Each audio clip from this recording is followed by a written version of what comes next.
Good morning, everyone. How are you doing today? My name is Chelsea. If you are new here, welcome. I am so happy to have you here with us today. Good morning. This is Maple. Good morning, Maple.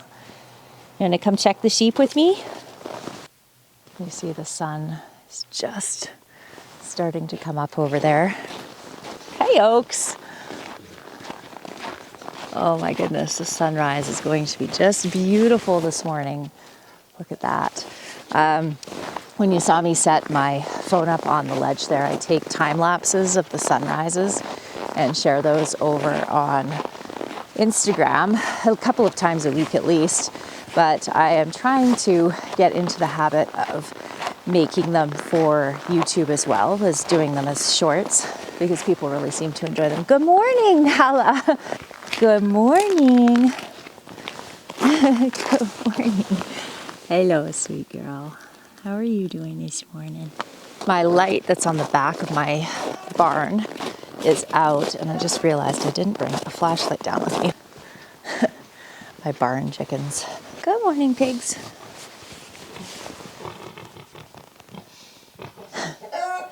Cuddled up.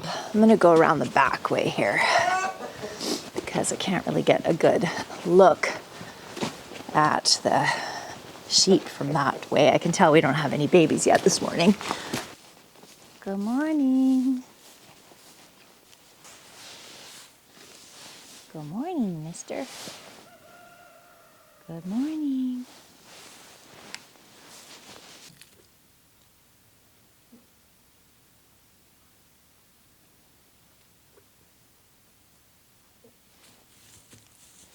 Yay. Good. Everybody looks good. We got the propylene glycol into that one sheep. Her name's Hazel, if I didn't mention that before. And now we're gonna head back up to the house. The sun is now up. It is absolutely beautiful. I'm just gonna run out to the deck and grab my phone so that I can see what kind of sunrise we were able to capture this morning. It's kind of hit or miss. Sometimes it can look really beautiful in person and not translate onto the camera, and sometimes it can be vice versa. It can not look super great and make an absolutely beautiful time lapse. If it turns out, I'll share it with you here. This is my super high-tech setup. You guys are getting a little behind the scenes. Let's see, did it turn out? It turned out, which is great. So now I have to just edit it a little bit for Instagram and then pick some music. All right, there we go. Now that is posted, I'll share it with you here on the screen in case you are not over on Instagram. This is a good a day as any to start the rebuilding of life.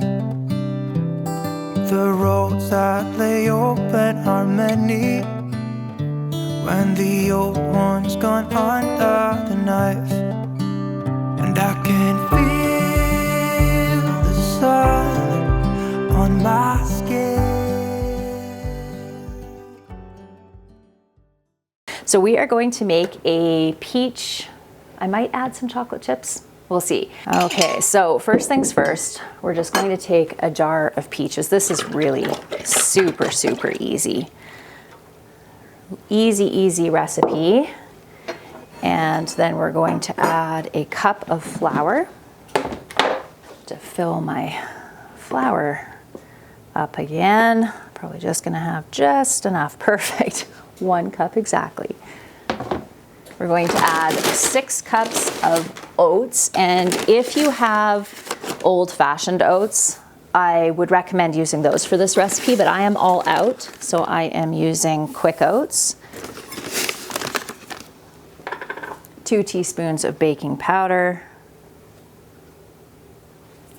teaspoon of salt, and we'll give that a mix.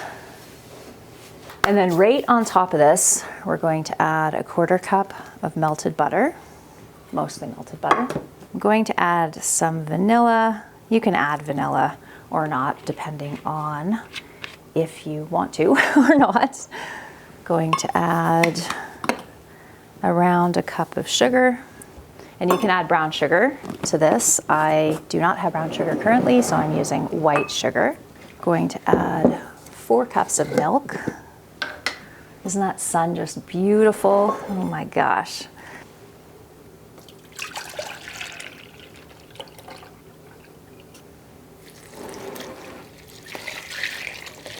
I think I'm also going to make a cherry baked oatmeal as well. So I'm going to basically do exactly the same thing, except I'm going to use sour cherries and some chocolate chips. Just had to run down to the coop and grab a couple eggs. We had eggs for lunch yesterday. We had bacon and eggs.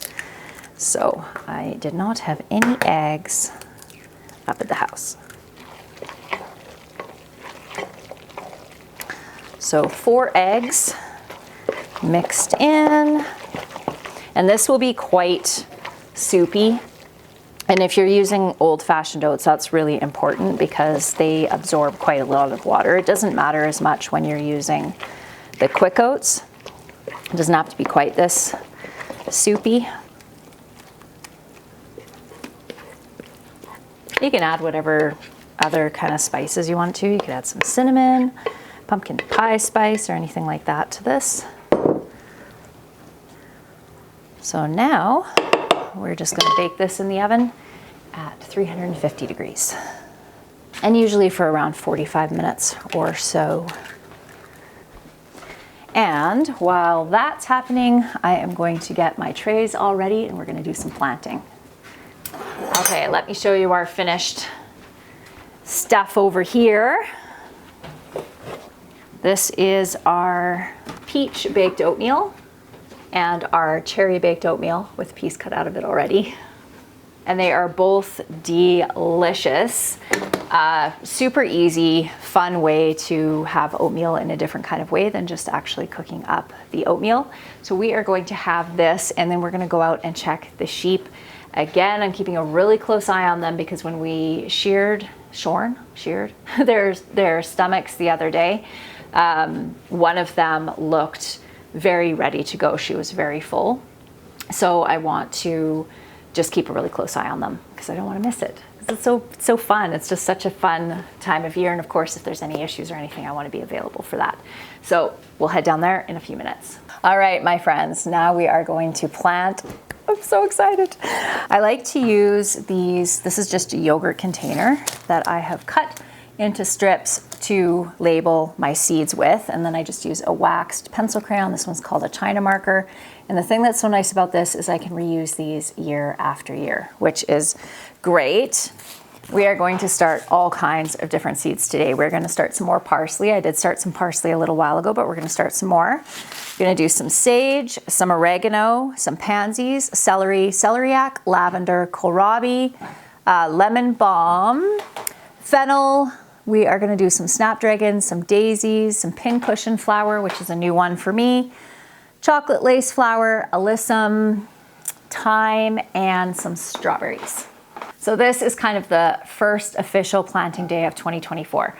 So I am super excited about the level of record keeping that I'm doing this year. I'm trying to step up my game. Last year was all about making sure that my labeling was really good because every year I end up with several mystery plants. I'm sure I will again this year, but I really did step up my game last year, and this year recording everything that I'm planting and the dates that I'm planting at or on, I am trying to really improve upon with that this year. Okay, over here I have my planner right here, and I am on to the month of February, and I will be listing all the seeds and all of the date that I'm starting them on. And today is, I don't even know what today is. I think it is the 19th of February. So we are going to get started with our seeds. So in my hand here, I have some celery seed. They are very, very tiny. Okay, so I try to plant no more than 2 seeds per cell. And I do often try to use fresh seed each year because usually the germination rates are really, really high with good seed, especially if you're buying from good seed producers. I buy a lot of my seeds from West Coast Seeds, High Mowing Seeds, and Moonglow Gardens. And they have excellent germination, and I've been using them for years, so I know I can safely just plant 2 seeds and I'll end up with at least 1 growing. So all I'm doing here is just packing down my soil, making this kind of neat and tidy. If you are using potting soil that has dried out at all, definitely soak it down. It's even best to soak it the night before and then give it another watering before you plant, because you'll get dry spots in your soil even if it looks like it's really wet on the top. So I have done that. Now I have all these packed down. My little tiny little baby celery seeds here. And I am just going to sprinkle a couple of seeds, trying to do just 2 seeds per cell, which is a little bit tricky to do. And last year I planted 48 of these, and that was more than I needed because I still have some right now that are freeze dried because I have my freeze dryer now and I was able to freeze dry a lot of it.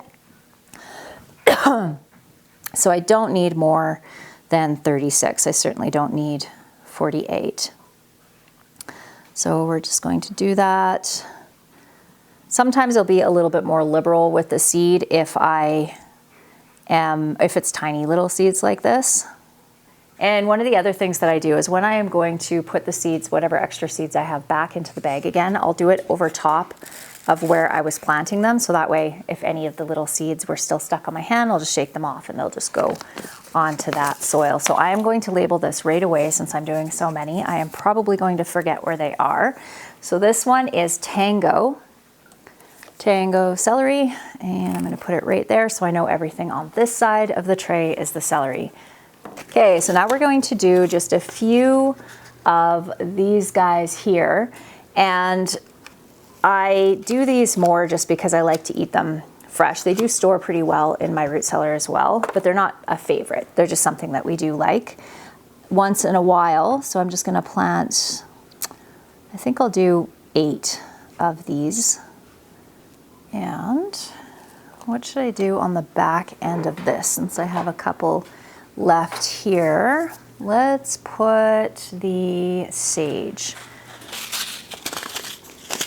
We'll do 4 sage. I actually had my sage over winter out in the garden, not last year, but the year before. So I'm kind of curious to see if it's going to overwinter again. Just in case it doesn't though, I want to plant a couple. So I'm going to do 2 in each cell again, and just do 4 of them total. And we have 1 more spot there, so let's do our thyme in that one. We'll do some lavender. I am going to use some extra seed for this lavender because these are older seeds and I haven't checked their germination. So we'll put in some extras there. Now we'll do some kohlrabi. And kohlrabi is another one that I don't do, or we don't eat a ton of. So I'm just going to plant maybe 12. We'll do 12 kohlrabi. Some gorgeous lemon balm. I'm gonna do 6 lemon balm, but I'm gonna grow 4 for me and 1 for my daughter-in-law and 1 for my daughter, because these are something that can grow in pots on a deck. And my daughter's in an apartment. My daughter-in-law has a house with a yard, but so she'll be able to put this in one of her garden beds. Lemon balm. You'll notice that I am just putting the seeds on the top of the soil right now. I'm not covering them or anything. So I'm going to put a light sprinkle of soil over top and then tamp these down just a little bit once I'm finished getting everything planted. I'll just do that all at once. So we're going to do our pansies. So these can actually just be seeded outside in the very early spring right into the soil. But I want to start a few here because I have some specific spots that I want to put pansies, especially in the little herb garden that's around the outside of my smaller greenhouse outside. So I want to have some that are actually little plants so that I can put them exactly where I want them. I'll go sprinkle some of this seed around out there as well, but I want to guarantee some this year. So again, these are just little tiny seeds, so we're gonna do a couple more than we normally would per cell. I love pansies so much. They are such a cheerful little plant, but they're also surprisingly hardy. So even in our zone 3B, where we get down to sometimes -40 in the wintertime, although that's happening less and less frequently, these guys usually make it over. So I'm going to do, actually, I think I am going to do, let me see, 1, 2, 3, 4, 5, 6, 7, 8, 9, 10. I think I'll do 40 of these guys. And then one thing that I did not order for myself this year, and I don't know why, are petunias, because I love petunias. And up here, buying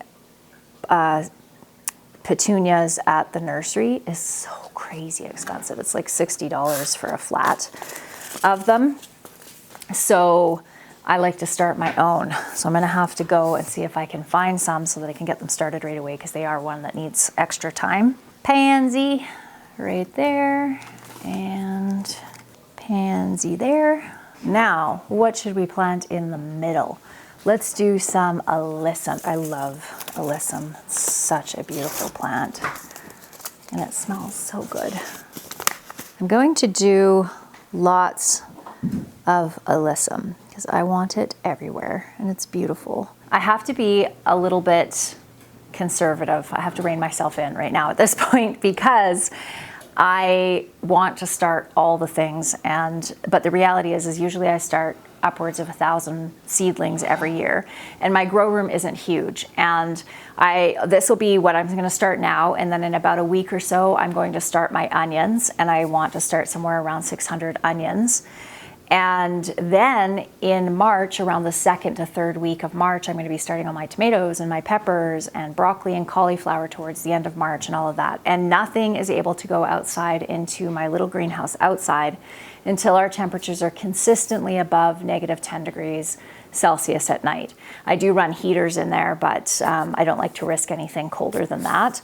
So I'm going to have to rein myself in. This will have to be it for today. I'm not going to be able to get any more enthusiastic than this.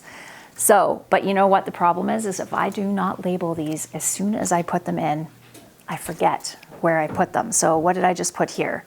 I put pansies here. Is that right? No, it isn't. I put my pansies over here. What did I just plant here? What did I plant here? Alyssum. That's what it was. Okay, alyssum there. Let's do some fennel. I have not grown fennel before. This is going to be a first for me. I'm not a huge fennel person, so I think I'll just do 4 of these. Slightly bigger seeds.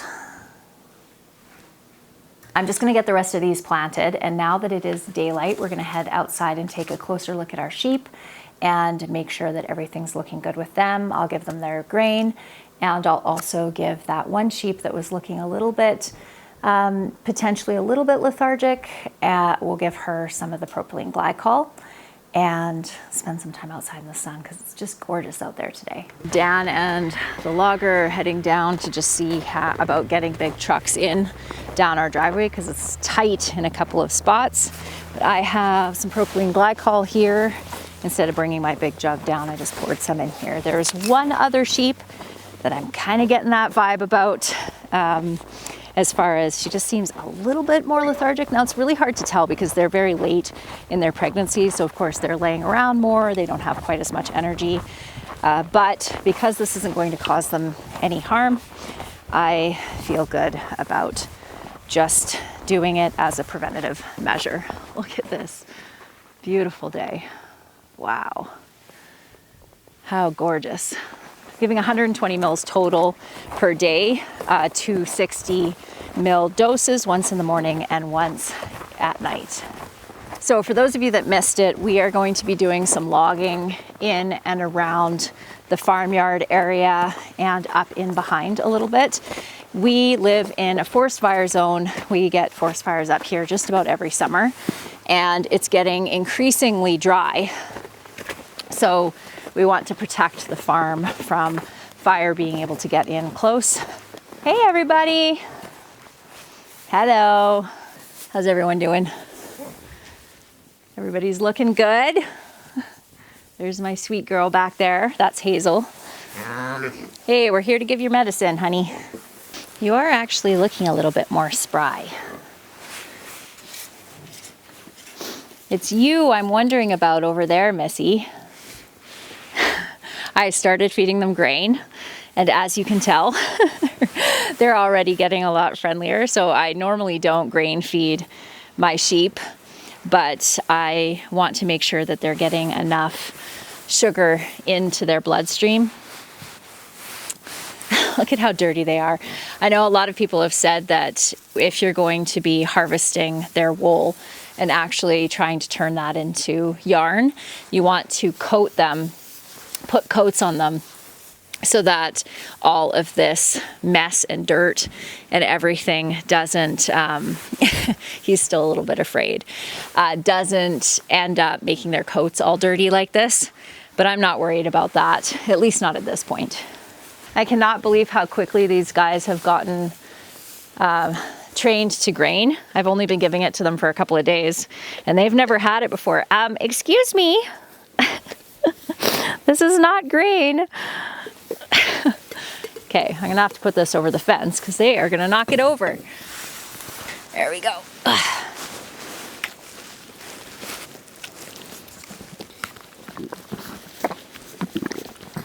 Good girl. The one thing about giving them grain is it's going to make it really easy to get them in off the field if they're out on the field. Come here, Missy. Hang on, I'll go get your grain.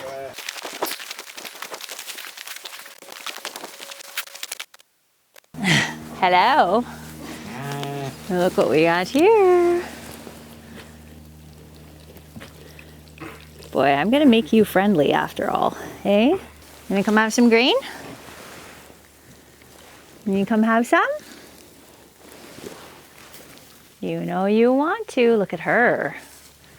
She says it's so yummy. There you go.